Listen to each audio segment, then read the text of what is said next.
ایک عابد کا واقعہ جس نے 500 سال اللہ تعالیٰ کی عبادت کی۔ ناظرین، حاکم کی ایک روایت میں ہے کہ حضرت جبرائیل علیہ السلام نے رسول اللہ صلی اللہ علیہ وآلہ وسلم سے عرض کیا کہ ایک عابد نے ایک پہاڑ کی چوٹی پر 500 سال اللہ تعالیٰ کی عبادت کی۔ اس نے اللہ تعالیٰ سے دعا کی کہ اس کی جان سجدہ کی حالت میں قبض کی جائے۔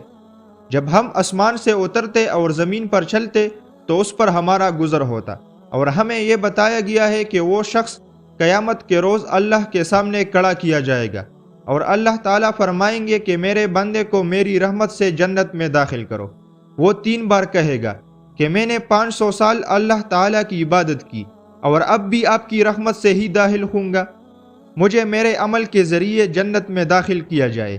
اس کی اس بات پر اللہ تعالیٰ فرشتوں سے فرمائیں گے کہ میری نعمتوں اور اس کے اعمال کی میزان لگاؤ۔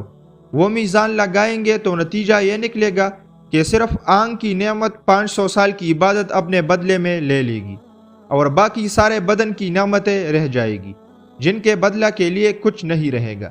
لہٰذا یہ حکم ہوگا کہ اسے دوزخ میں لے جاؤ، لہٰذا وہ دوزخ کی طرف کھینچا جانے لگے گا۔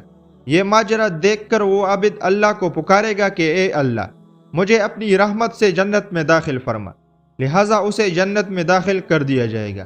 یہ قصہ سنا کر حضرت جبرائیل علیہ السلام نے عرض کیا کہ اے محمد صلی اللہ علیہ وآلہ وسلم، سب کچھ اللہ کی رحمت سے ہوگا۔ ناظرین، مزید ایسی اسلامک ویڈیوز کے لیے ہماری یوٹیوب چینل کو سبسکرائب کریں، ویڈیو کو لائک اور شیئر ضرور کریں۔